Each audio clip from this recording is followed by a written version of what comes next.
तो परमात्मा कहा करते थे कि भाई ये गुरु जो हैं ये नीम हकीम हैं, तुम्हारे गुरु पूरे नहीं हैं, और पूरे गुरु बिना बात बने को नहीं।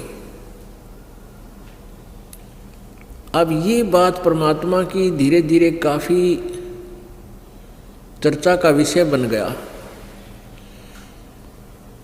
एक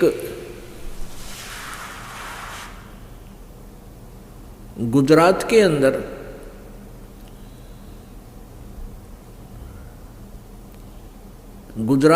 एक भरूच शहर है, भरूच डिस्ट्रिक्ट, और भरूच डिस्ट्रिक्ट से 12 किलोमीटर लगभग एक मंगलेश्वर गांव है,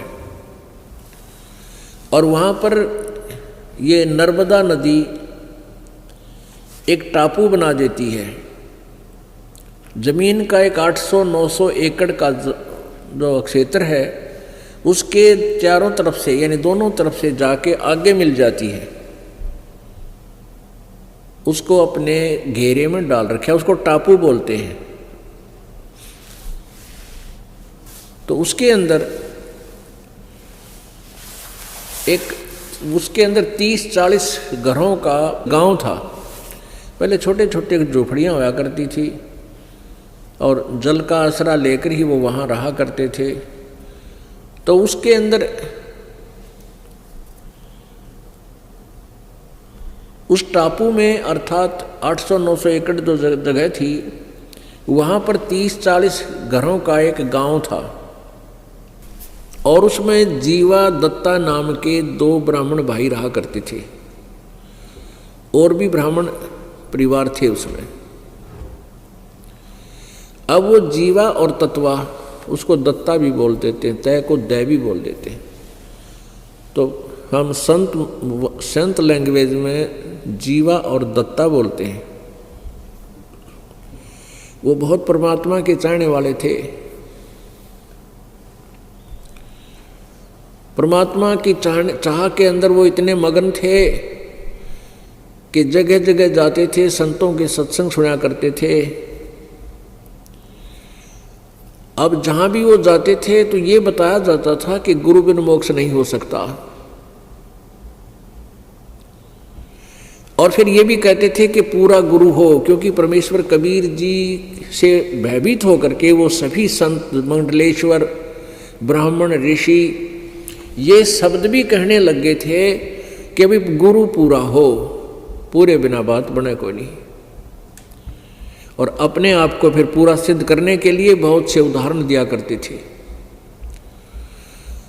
तो जीवा दत्ता जी दोनों भाई परमात्मा की प्राप्ति के लिए मोक्ष कराने के उद्देश्य से संतों के पास जाते, उनके विचार सुनते और सभी ये शब्द बोलते, यही वचन कहते कि गुरु बिन मोक्ष नहीं,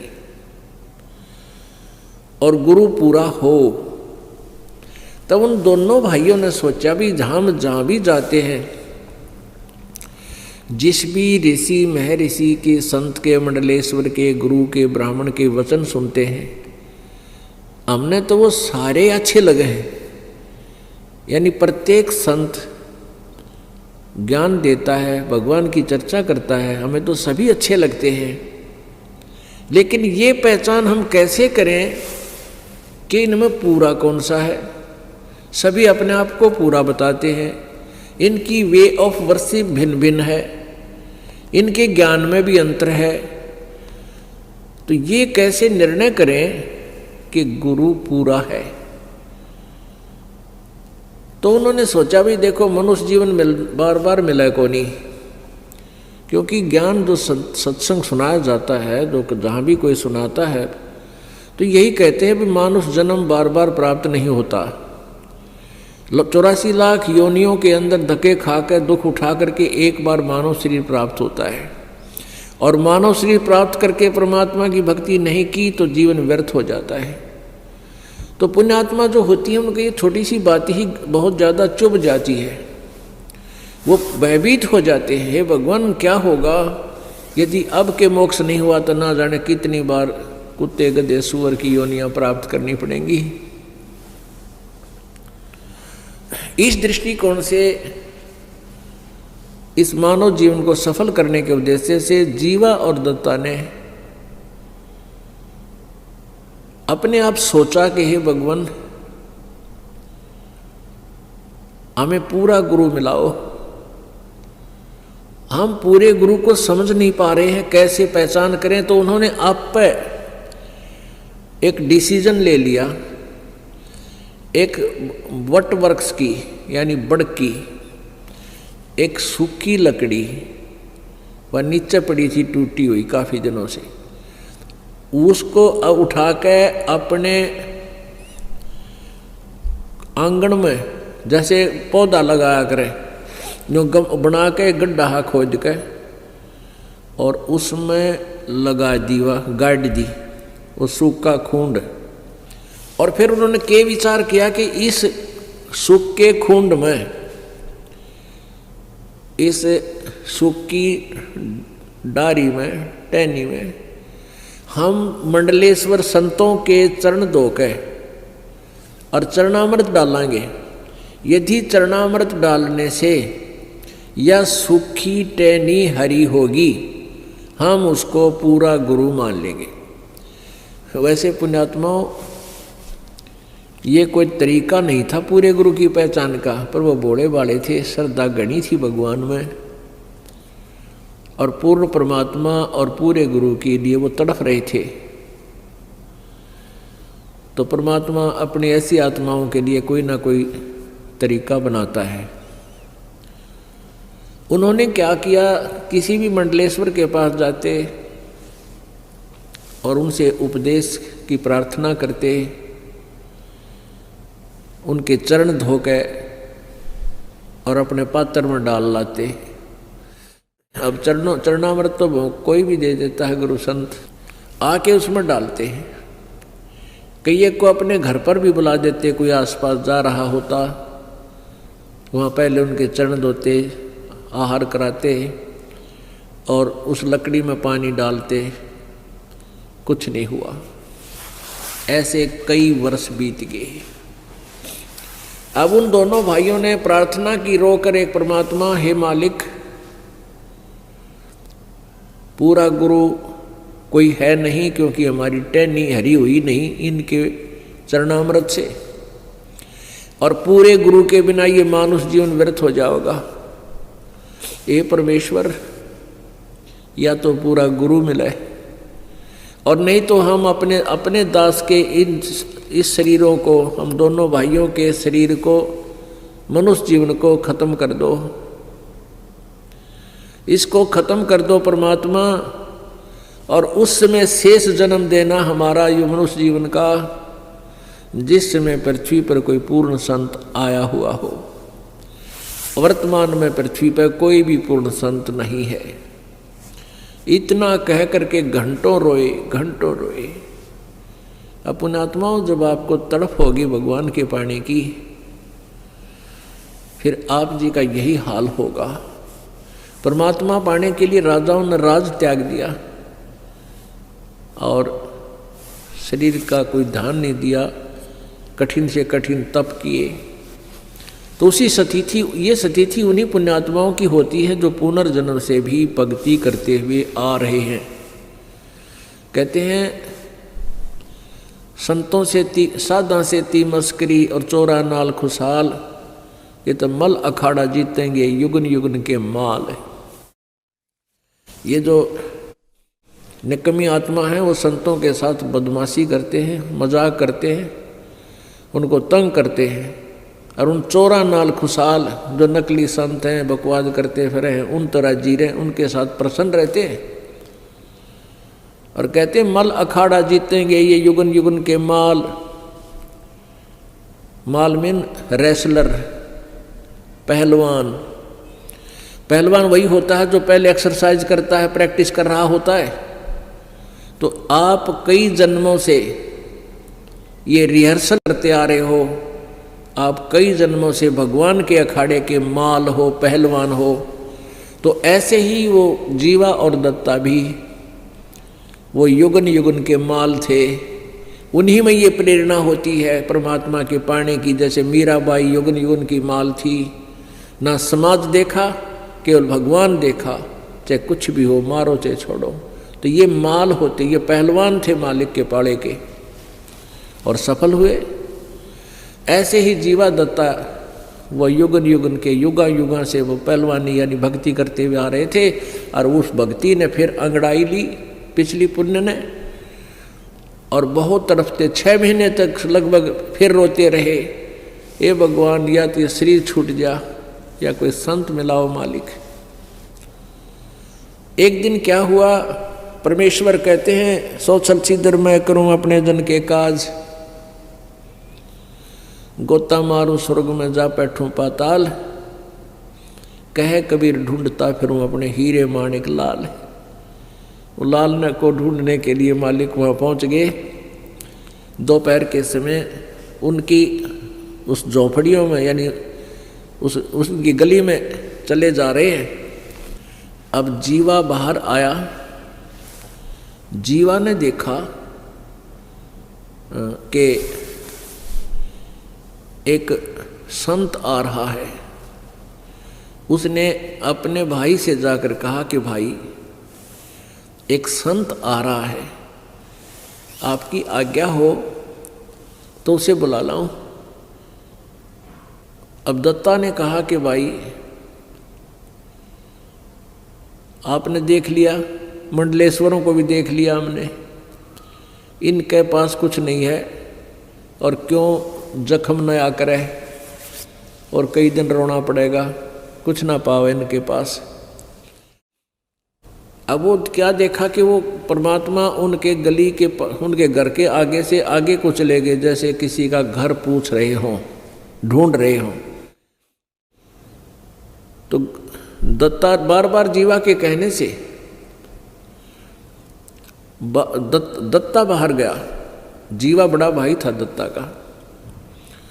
दत्ता ने बार बार कहा जीवा आपकी आज्ञा हो तो मेरा ऐसा दिल करे है इस संत ने बुला लाऊं मैं। अब जीवा ने कहा भाई कोई बात नहीं, अब तेरी इच्छा है तो ले आ, मैं क्यों मना करूं तुझे, देख ले। वो वापस गए तो परमात्मा फिर वापस आ रहे हैं उनके घर की तरफ, वापस जैसे घर गांव से बाहर जाने वाले हों। तो दत्ता ने जाके चरण पकड़ दिए और कहा परवरदिगार ये दास की झोपड़ी है, एक बार दर्शन दो, पवित्र करो दास की कुटिया को। परमात्मा बोले चल भाई, आगे अंदर जैसा भी घर पर व्यवस्था थी, कोई बैठना मुड्डा दे दिया, कोई छोटा सा स्टूल। और जीवा ने कहा दत्ता जा कोई तसला ला उठा के, थाली ला, थाली प्रांत ला, चरण धोएंगे। महाराज आए, भगवान आए, यानी संत आए हैं। संत तो परमात्मा का रूप होता है, उनका ट्रेनिंग थी वह डेली की। चरण धोए पानी से और जीवा ने कहा जा दत्ता संतों के चरणामृत को कहीं ऐसे वैसे नहीं डालना चाहिए, वहाँ पौधे में डाल दिए, उसमें पौधे में। अच्छा जी। अब दत्ता ने जाकर वो ज्यों ही पानी डाला उस तसले से प्रांत से, जैसा जिसमें पात्र में डाल रखा था, और पानी डालते डालते ही कोपल फूट आई उस बट वृक्ष की टहनी के। बोलो सतगुरुदेव की जय।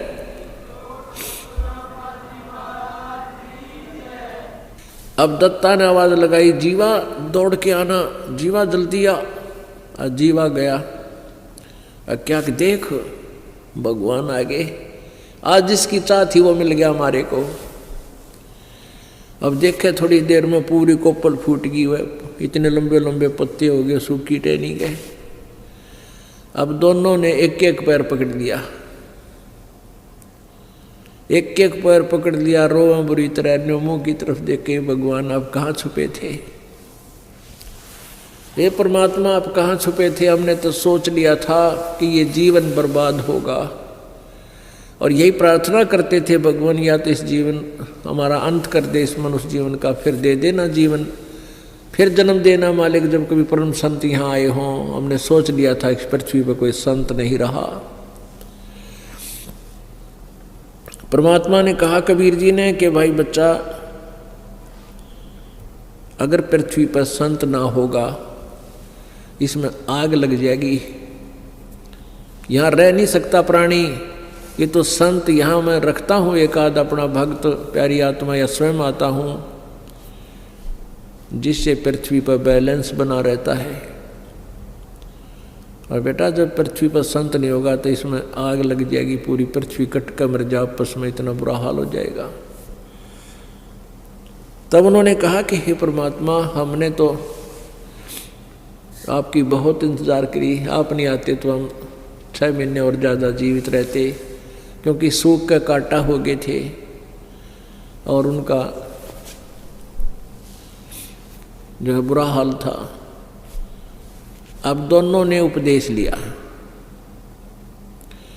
अब उपदेश लिया, ज्ञान सुना, सबसे न्यारा ज्ञान और सबसे न्यारा भगवान। उस ज्ञान से परमात्मा आते रहे, उनको ज्ञान सुनाते रहे, आते रहे, ज्ञान सुनाते रहे। कुछ दिनों में वो ज्ञान से परिपक्व हो गए। वो उस ज्ञान को फिर सुनाने लगे अपने ब्राह्मण वर्ग में। अब ब्राह्मण वर्ग तो राम और कृष्ण तो परमाने को नहीं, शिव जी तो ज़्यादा किसी की सुने नहीं, भैरव भूत की भी पूजा करवावे। अब उन्होंने पूछा भी तुमने गुरु कौन बना लिया, ऐसा नास्तिक जो ब्रह्मा विष्णु महेश से भी अलग कोई भगवान बताता है। तो उन्होंने बताया कि बनारस में, काशी में हमारे यानी परमात्मा ही आए हुए हैं, वो पूर्ण ब्रह्म है, पूर्ण परमात्मा है। कबीर जी परमात्मा आएंगे तुम्हें मिलवाएंगे। तो परमेश्वर फिर आगे अपने भक्तों को संभालने के लिए जीवा दत्ता ने गांव वालों से कहा कि आ जाओ, आज भगवान आए हैं। अब ज्ञान तो सुना नहीं, शुरू से ही पूछने लगे तू कौन है, तेरी जाति क्या है। वो ब्राह्मण लोग बोले तूने हमारे भाइयों को, हमारे धर्म के लोगों को मिसगाइड कर दिया है, तू मुसलमान है या क्या है। परमात्मा ने कहा जात ना पूछो संत की, पूछ लीजिए ज्ञाने, मोल करो तलवार का, पड़ी रहन दो म्यान। लेकिन नहीं माने। परमात्मा ने कहा भी मैं जुलाहा हूँ और कबीर मेरा नाम है और काशी में रहता हूँ। वैसे मेरा मूल ठिकाना सतलोक है। अब सतलोक उनने सुना नहीं कदे, वो सतलोक ने समझे कि कहने लगे अच्छा धानक है तू, धानक है? कहाँ पक्का धानक हूँ भाई, सारी सृष्टि की रचना बनाने वाला भी मैं ही धानक हूँ और कपड़े बुनने वाला यहाँ पर भी मैं धानक हूँ। सब उठकर चले गए। फिर उनका एक मीटिंग हुई, पंचायत हुई। कहने लगे भाई जीवा दत्ता को जाति से डाल दो, ये तो धानक का चेला बन गया, इसने तो हमारे जाति का नाश कर दिया, एक शूद्र का चेला बन गया, हम कहाँ मुंह दिखाएंगे।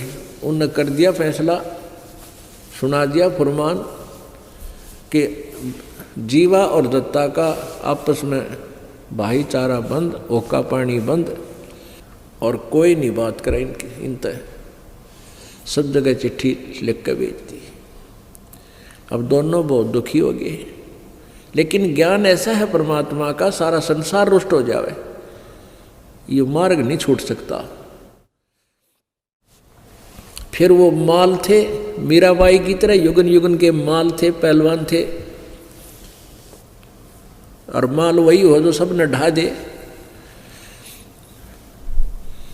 तो उनको कोई यूँ तो हुई कि ये होता गया गलत, फिर कोई बात ना, परमात्मा चाहिए हमने, वो मिल गया। फिर क्या हुआ कि जीवा के लड़का था और दत्ता के लड़की, दोनों विवाह योग्य हुए। अब कोई ब्राह्मण हाथ टेकन दे नहीं, बालका का ब्याह क्यों करें। परमात्मा आए, चिंता व्यक्त की कि प्रभु ऐसे ऐसे समस्या आ गई हमारे सामने। वैसे तो आपके दास समर्पित हैं, आपके बच्चे भी ज्ञान को समझ चुके हैं, ऐसी तो कोई बात ही नहीं है। हमारे बिना ब्याह रह जाएंगे तो भी कोई दिक्कत नहीं हमने। आपके ज्ञान से हमें प्राप्त ज्ञान हो गया, पता लग गया कि 1 लाख पूत 1.25 लाख नाती, उस रावण काज दीवान बाती। इस वंश चला के देख ले, 1 लाख बेटे थे रावण काज को, दीवा लावणिया भी कोई ना, वंश शेष रहा नहीं। या तो सब ने जाना है, लेकिन इन लोगों ने हमारे साथ बुरा कर दिया। इन ब्राह्मणों ने हमारी हुक्का पानी बंद भाईचारे से हम अलग कर दिए। हमारे बच्चों के रिश्ते भी ये नहीं लेते, ना करते। परमात्मा बोले तुम एक काम करो, जगह जगह जाके कह दो भाई या तो हमारे बच्चों का ब्याह होने दो, और नहीं होने देते हो तो हम इन दोनों बच्चों की शादी कराएंगे आपस में। जीवा का लड़का दत्ता की लड़की, इन दोनों का ब्याह आपस में करेंगे हम, और क्या करें। अब उन्होंने ऐसा ही एक प्रोपगंडा फैला दिया।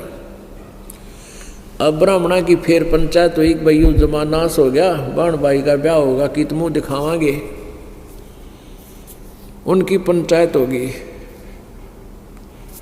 कहने लगे, अब के विचार किया कि भाई लड़का लड़की का के दोष है, गलती तो उन दोनों ने कम्या की है, तो हम ये तो अलाउड कर दो भाई लड़की और लड़कियां की ब्याह अन्य स्थान पर हो सकता है। तो उन्होंने कहा कि ऐसे नहीं भाई, फिर तो कोई ब्याह ना करे। उनका तुम नो करो, लड़के और लड़की ने गोद ले लो और फिर हम ब्याह करेंगे।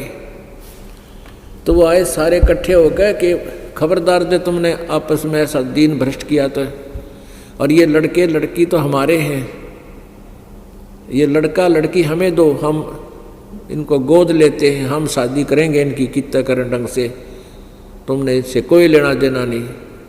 वो बोले ठीक से ले जाओ। थारे लड़का लड़की ने वह समस्या भी हल कर दी, ब्याह वाली भी परमात्मा ने। उन आप पे ब्याह कराया दोनों बच्चों का, बस सर दर्द भी हटा दिया, ब्याह का खर्चा भी ना होया। तो फिर थोड़े दिन वो सीधे हो गए, ज्ञान समझ मान ला गया धीरे धीरे, क्योंकि वो बच्चे जहाँ गए उन्होंने भी ज्ञान समझाया। फिर वो सारा काम सेट हो गया, बच्चे भी उनको दे दिए और परमात्मा की भक्ति भी उस नगरी में तकरीबन करने लगे। अब जो वो सूखे टहनी बट के वृक्ष में जरनामृत डाला था टहनी में, वो एक पेड़ बन गया पूरा, और वो पेड़ आज भी विद्यमान है। 600 वर्ष हो गए उसने, वो पेड़ आज भी विद्यमान है। और वहाँ पर कबीर पंथ के ये परंपरागत महंतों का वहाँ एक आश्रम बना हुआ है, जो इन यादगारों को संभाले हुए हैं। उसको हम देख कर आए थे, स्वयं आँखों देख कर आए हैं। एक बार गए थे हम देखने के लिए। उसमें मंगलेश्वर गांव से एक नौका में बैठकर जाना पड़ता है, सामने एक बीच में दरिया है, उसको पार करके सामने वो स्थान है टापू सा। तो वो बता रहे थे कि पहले ये वट वृक्ष इस पूरे क्षेत्र में फैला हुआ था। यानी बड़ की एक ऐसी व्यवस्था होती है, एक बड़ ने आगे बढ़ने की जगह मिल जाओ, वो ऊपर से इसकी दाढ़ी सी आती है नीचे जड़ें, और ज़मीन में घुस जाती हैं, और कुछ ही देर में वो पूरा पिलर सा बन जाता, सपोर्ट देती है और आहार खुराक देती है। फिर आगे टहनी चली जाती है, यानी बहुत दूर तक जा सकता है। लेकिन अब उसको काट पीट कर दोबारा वहाँ खेती करने लगे, और वो थोड़ी सीमा में रह रहा है 2 एकड़ ज़मीन में। मतलब वो लगभग टोटल तो 4 एकड़ में गया है, यानी 2 एकड़ ऐसे बढ़ रहा है, सेंटर से 2 एकड़ 2 एकड़, तो ऐसे 4-5 एकड़ में अब भी वो विद्यमान है, शेष बचा हुआ। बड़ी बड़ी दाढ़ी उसको नीचे गड़ी हुई, बड़े बड़े पेड़ हो गए ऐसे ऐसे। तो वहाँ वो महंत हैं, उनसे भी पूछा, वहाँ के गांव नगर वालों से भी पूछा, तो उन्होंने यही बताया कि ये कबीर परमात्मा जी या जीवा दत्ता नाम के 2 भाई ब्राह्मण भाई रहते थे, उनको ज्ञान दिया था। उन्होंने एक शर्त रखी थी, उस कारण से ये वह सूखे वृक्ष की टहनी ये पेड़ रूप धारण करेगी। आज भी वे प्रमाण वहाँ विद्यमान है। पुण्यात्माओं, परमात्मा हमें यही बताते हैं कि पूरा तो गुरु हो और फिर सत्संग अवश्य अटेंड करे, उस संत के फिर चरणों से दूर ना हो। परमात्मा पाने के कुछ फार्मूले बताए हैं। द्वार धनी के पड़ा रहे, धक्के धनी के खावे, 100 काल झकझोल ही पर द्वार छोड़ ना जावे। ये दूसरा फार्मूला। एक तो है कि पूरे गुरु हों, फिर गुरु जी की शरण में आने के बाद छोटे मोटी आपत्ति यदि आ भी जावे, परमात्मा के द्वार से दूर नहीं हुए। द्वार धनी के पड़ा रहे और धक्के धनी के खावे, 100 काल झकझोल ही द्वार छोड़ दी जावे।